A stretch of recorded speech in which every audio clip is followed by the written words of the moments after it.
Hey there, welcome to the channel. This is Caffeinicus, and today's video will showcase a game in the Tier 10 Soviet special cruiser, the Smolensk.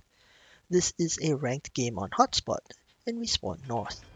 I'm going to head towards the sea cap to support our destroyer, but unfortunately, as you will see, he's taking 8 years to load into the start of the game.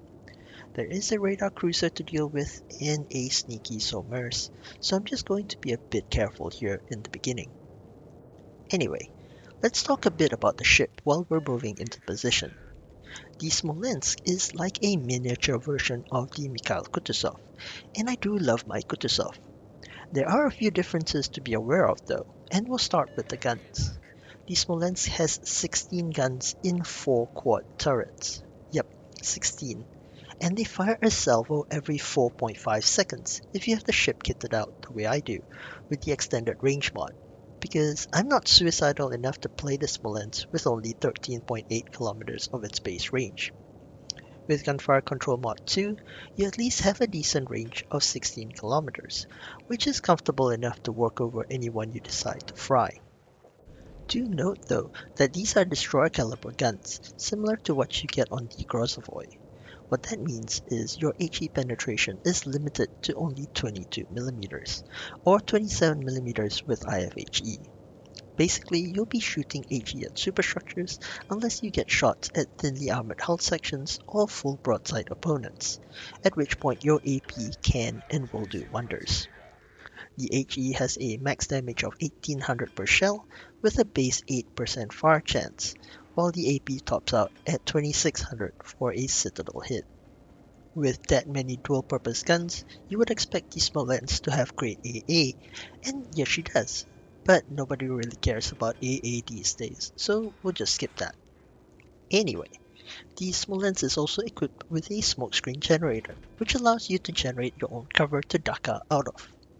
Paired with a decent concealment of 10 kilometers with captain skills and mods, and a relatively low smoke firing concealment range of 5.9 kilometers, this allows these Smolensk to sneak close to the front, smoke up, and put out the hurt before enemy ships can see you or disengage. Though there are of course a couple of drawbacks with this strategy.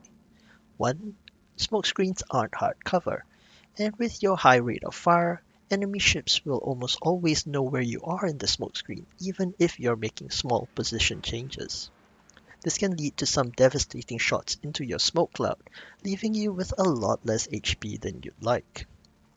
The second issue is that once you're in the smoke, you'll be dependent on your team to provide vision on targets, and that's rather iffy at times.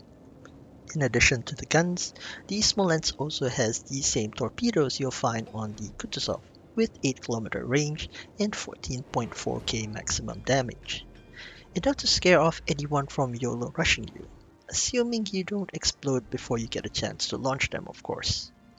Which brings us to the downside of the Smolensk, the how to die quickly section, because the Smolensk has no HP and minimal armor. Your 32.4k base HP is the lowest among the tier 10 cruisers. To put it into perspective, you're not much beefier than the Elbing, which is a destroyer and has 30,000 base HP. In terms of armor, the Smolensk has 16mm of end plating and a 30mm deck, so expect to eat a ton of HE damage. Cruiser fights are a pain in the Smolensk because 152mm plus HE will just chew you up, while your own HE won't really do much in return. Against battleships though, the Smolensk is surprisingly troll. Super large caliber guns will often just overpen your broadside for minimal damage, while overmatching your nose and wrecking your citadel if you bow in or even angle. This makes the ship almost counterintuitive to play. You actually want to give battleships your broadside in the Smolensk, especially at close ranges, and watch their shells just go right through you without fully arming. And finally, to round things out, the Smolensk is surprisingly maneuverable for a high-tier Soviet cruiser. She has 35 knots base top speed, which is zippy, and a 750-meter turning circle on 8.2 seconds rudder shift, so these Smolensk can really do the hippie shake. But enough about that, let's get back to the game. I was pretty ineffective the first few minutes of the game as we had no vision from our sleeping Shimakaze, and I wasn't going to risk my ship so early on. However, once we did get some eyes out on the enemy, I was able to bring the Smolensk's guns to bear, and we quickly started roasting the Republic. I actually have IFHE on my captain here, but even so, just the sheer volume of shells fired still makes the ship a good fire starter. And as you saw, we were able to light 4 fires on the Republic and another one here on the Des Moines. The Des Moines started to angle in, but with IFHE I can actually penetrate his bow, so I wasn't worried as long as he didn't spot me. Still, it's cruiser versus cruiser fights where the Smolensk suffers, so I was quite happy when our Bourgogne obliterated that heavy cruiser.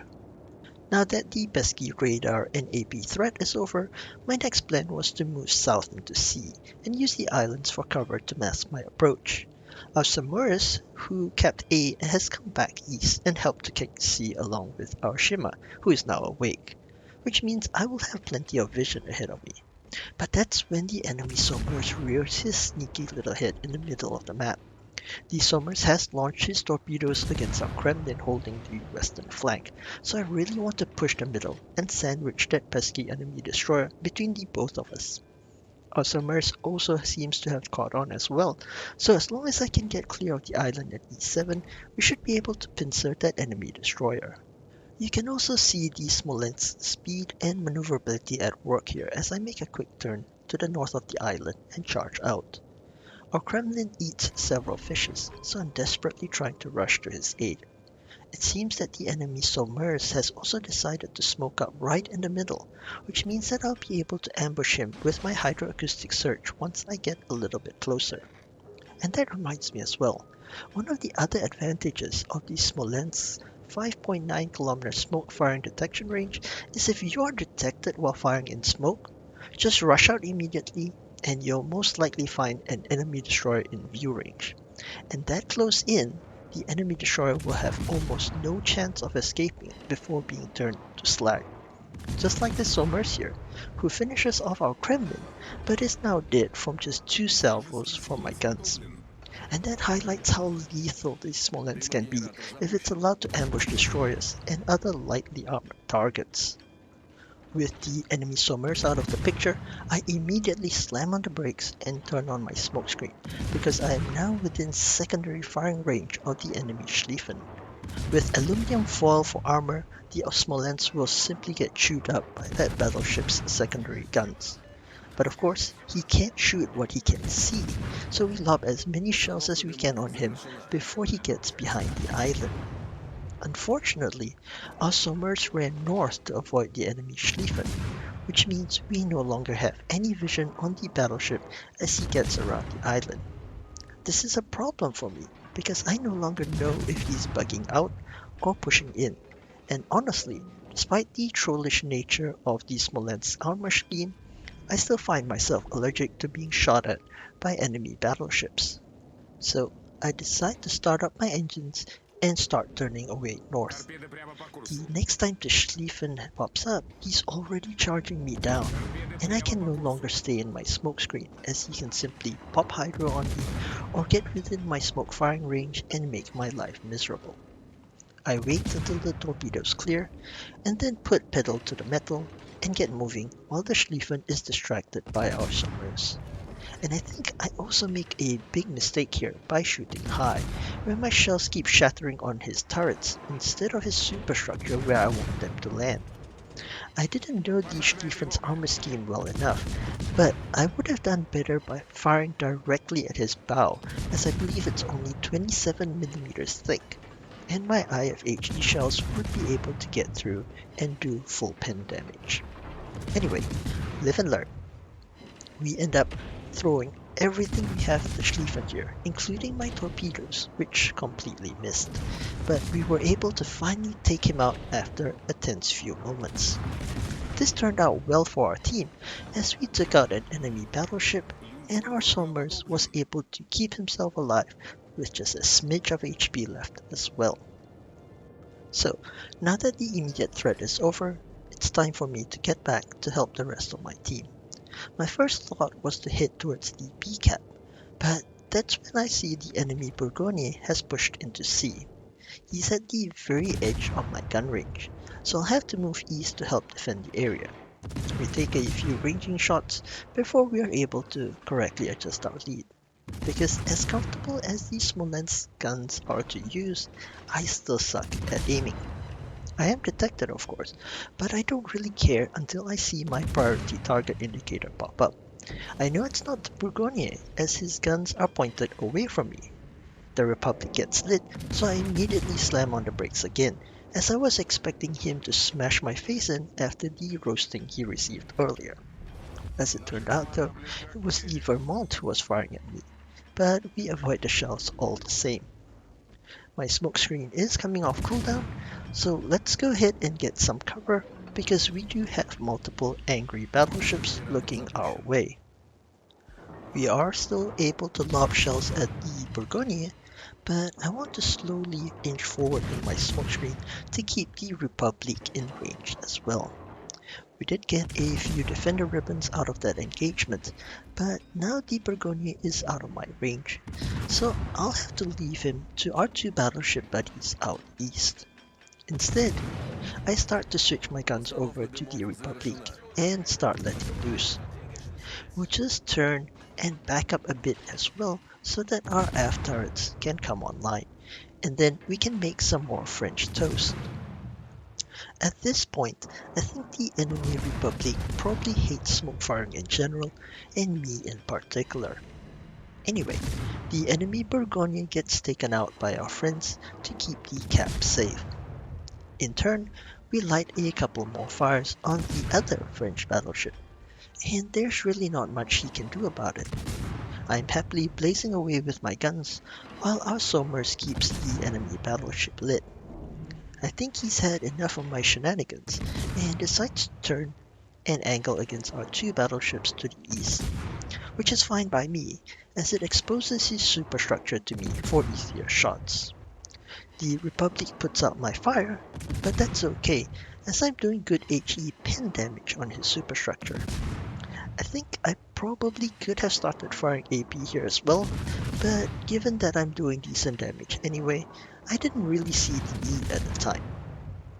We're doing exactly what a Smolensk is good at here, chip damage that quickly builds up as we're dumping between 3 and 4,000 damage on that battleship every 4.5 seconds. Our smoke screen does eventually run out, but our Somers kindly laid out a line of smoke earlier, which we can use to our advantage. I move forward into the smoke and give a lot of broadside to the Republic while I'm at it. At this range, even if he does hit, I'm betting that it'll mostly be overpins, and we do get away with just a scratch. So, let's just finish off the Republic and see if we can help our Bourgogne with the Vermont. Unfortunately though, we end up trading ships, as our Bourgogne goes down at the same time. Though at this point in the game, we already have things in the bag. I switch my fire over to the Vermont as his concealment bloom means I have a few seconds to fire while he remains lit. He's also a fat and slow battleship, so I can just rain shells in his general direction after he goes dark, and will still likely land a few hits. We set him on fire, and he blind fires me in the smoke. Well, I don't have to worry about his front turrets anymore, so let's see if we can take him out before his rear guns come into play. He's turning, but our rate of fire means that we quickly take him out. So, let's take a look at the post-game results. We did just over 228,000 damage in this game, so woohoo! I broke that 200k barrier. We had 4 kills and set 16 fires. This is with IFHE on my commander, so that's not too bad at all. For our efforts, we got the High Caliber, Witherer, and Arsonist achievements, which is nice. Our base XP was 2664 to top our team, and we sunk 4 of the 6 ships that we hit. The only one I didn't fire on was the Marceau, who was just never in my sights. And take a look at the number of shells fired, over 1,500 in under 14 minutes, of which a little under half landed on target. If you're looking for a ship to farm ribbons, the Smolensk is definitely one of the best ones to use. Our 16 fires netted us almost 67,000 damage, and I think about two-thirds of that was on the poor Republic that we roasted. And just a quick look at the credits and XP. This is a special ship, not a premium, but we still made over 500,000 credits based on a premium account, so not too shabby at all. For anyone interested, here are the equipment and captain skills I use for the ship. Main armament mod 1, the special hydroacoustic and smoke upgrades in slots 2 and 3, propulsion upgrade to help you boost out of smoke quicker, especially in cases of incoming torpedoes, concealment and gunfire control system mod 2 to boost your range to a usable 16 kilometers. You could also go with defensive fire instead of hydro for your consumables, but I just think you get a lot more utility out of hydro. For captain skills, I'm actually using the same captain I use on my Mikhail Kutuzov with greased gears, demolition expert, consumables enhancement, priority target, adrenaline rush, superintendent, concealment expertise, and IFHE for that 27mm HE pin. If anything, though, I would recommend taking Last Stand instead of Grease the Gears, as your turret traverse is already great, and Last Stand helps tremendously when you inevitably have to run away from enemy ships at some point. If you prefer not to use IFHE, you can also swap that out for skills like Survivability Expert or Heavy HE. So, the Smolensk in a nutshell. I like this ship, even though I typically don't enjoy Tier 10 gameplay, which is why it's been sitting in my port gathering dust for the longest time. It's got excellent DPM, decent concealment, and the smoke hydro combination. Do watch out for its lack of health and the trollish armor though. It's not a solo carry ship in my opinion, but a good fire support platform instead. So, if you are lucky enough to get one of these in the recent Santa crates, I wish you the best with the ship as you light the world on fire. Anyway, I hope you've enjoyed today's video.